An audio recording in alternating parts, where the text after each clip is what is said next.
Welcome back. Well, I almost feel bad talking to a federal Labor MP with another slew of bad news today, but then what day would be a good day these days? Still, he is a Perrett Report regular and favourite, and he's been going his own way of late. So over to the federal MP for Chifley, Mr. Ed Husic. Nice to see you here. I want to go up and change the auto cue. Well, I know. I thought I should alert you that I do almost feel sorry. I've almost felt sorry for Penny Wong. Well, tough times. I mean, they're difficult times in which to bring down a budget, but yeah, it's going to be... I'm a lot more confident about the way we would do it than the other side, and put it that way. Before we get there, you're just back from Afghanistan. We're going to talk about that in a minute, but I know you upset a few people. You're no longer a whip, but did they really have to send you to Afghanistan for a while? It was actually, I look forward to talking with you about it. It was a trip that I was actually looking forward to as well for a whole host of reasons. Just to keep people viewing, is it an economy that's looking better than ours? It is. It's got a lot of challenges, okay. Which I'm sure we'll talk about in a few moments. All right, let's get to the serious stuff. You say you feel bad about it, but then you give me a few jabs along the way. You know I don't mean it. I've had a few jabs at you lately, but look, let's look at it honestly. I mean, what should have been good news, an RBA cut that usually governments put a good spin on. The fact is, high dollar, it's a very uncertain economic outlook, and even if you didn't, want to play that up, Penny Wong admits today, I mean, a 50% blowout from 12 to 17 billion, nearly 18. Yeah, no. Awful figures to be doing a week before a budget, aren't they? And those, that revenue since 2007, an estimated 160 billion that we haven't been getting because of obviously the overall global conditions and the way that impacts on taxation system that taxes profits, and if those profits are down because global conditions are down, obviously you're going to understand that. As you mentioned too, the high dollar, which has really put a lot of pressure on a lot of industries, including one that's big in my neck of the woods, manufacturing. So it does make it very hard to operate. But what we're trying to do is make sure that we're able to cut expenditure in a way that doesn't go even further in terms of what Margie was mentioning earlier, impacting on discretionary spending and having the flow on offsetting the good news of a cut in interest rates. I mean, they're trying to do it. But let's be honest, I've been doing this a long time. I don't think I've ever seen a couple of days where it's blowing out this close to a budget. How on earth do you sit down and do a budget when it's changing so dramatically day by day? Well, we already factored in that our revenue was way softer than what we imagined last year. It's part of the big reason why we announced in December that we couldn't aim for a surplus.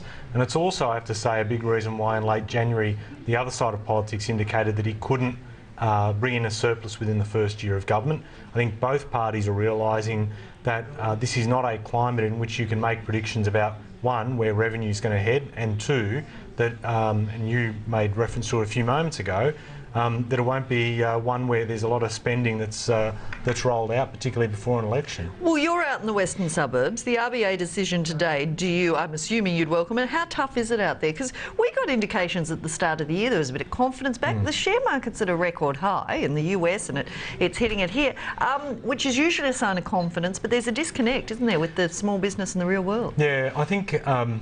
look, a lot of people, particularly small businesses out my way, will welcome the cut, and I've previously argued that we should be doing this to ensure that the strength of our own economy and also help offset, as I said, with the high dollar, playing around within the economy broadly. But, this is a day where we have the benefit of the interest rate cut, but I'll also have families out my way that won't be happy necessarily with the fact that we're deferring the increase. Deferring, so it's not gone, well, it's deferring. Well, but the other thing is till the budget gets better, which everyone can sort of say. I mean, we have a pretty good record in terms of the tax-free threshold, lifting that, the other tax cuts that we've had, and also changes to family benefits. So there's been a lot of support there, but what we're saying is we won't go ahead with the increase. But I'm sure I'll also get people that are uptight that they're not happy seeing us defer or not go ahead with the increase. But again, this is the climate in which we're operating. It's part of the reason why I said, for instance, back in February that it was my firm belief that we should partly use the Medicare levy to fund in terms of the NDIS and provide a funding stream for NDIS, because again, the way revenue is going, you can't just rely on spending cuts to fund. Well, look at that. It was a big win, and the polls are showing you didn't get much of a bounce even when you do a major policy victory like that. Well, look, there are a lot of other people getting paid a lot of money to read polls, okay. But the thing is about that is the right thing to do. And I always, Medicare was always a healthcare safety net. We're just stretching a little bit further to provide support in the NDIS. How do you go out with an electorate that's already a tough sell for you, with the polls as they are, and usually, as I said, a pre-election budget, usually you're giving money away. You're already taking it back. I mean, you must just hang your head some mornings and say, it's just got a lot tougher out there, hasn't it? No, I don't have this thick cranium for no reason. Look, there have been governments in years past. I mean, looking before the Howard government, where we had economic circumstances and going through the transition and the reforms that were undertaken, Hawke-Keating, where we had to make difficult decisions, where elections were fought on the basis of which party was more economically prudent and responsible. And I think that's what this election is going to shape up, as in which party can responsibly deliver or ensure that its promises aren't outlandish. And I think part of the reason why we're seeing on the Conservative side of the fence the debate about paid parental leave is because there's a recognition too that is a huge whack of money and also impacting on companies. Now, before we get to Afghanistan, I have to ask you a question. You stepped down as whip, you supported Kevin Rudd, that seems way back there. Was that a plus or a minus for you in winning your seat, do you think? Standing with Kevin Rudd, standing down, speaking out? Look, I don't know about that per se, but look, I've taken the position, I didn't go into politics to sit on my hands. People will know where I stand on issues. I'd obviously try to balance, and you need to as an MP, all sorts of views. But at the same time too, I don't think it's right, certainly not motivated in terms of money and positions. I think you've got to be able to say, look, if I was going to make a decision to back someone else, which I was, then it's not right for me to hold a position, particularly in terms of whip, and you saw the other ministers do what they did. Frankly, I think that's the way, it used to be the case that way, instead of I was going to say, do you think it'll lead to an outbreak of character positions, of honesty, or do you think it'll go back?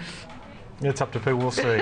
We'll come back. Hasn't started a rush so far. I don't want to be saying anything that the Perrett report holds up to my face in years to come.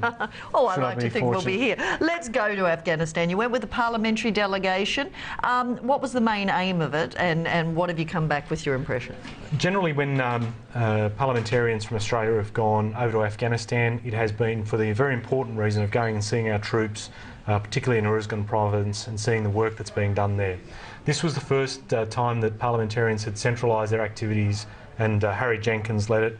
Nola Marino was the deputy from WA, the WA Liberal, and Rob Oakeshott as the independent, to start building links with parliamentarians, but also as part of a broader, shift now, we'll be pulling obviously our troops out by the end of next year.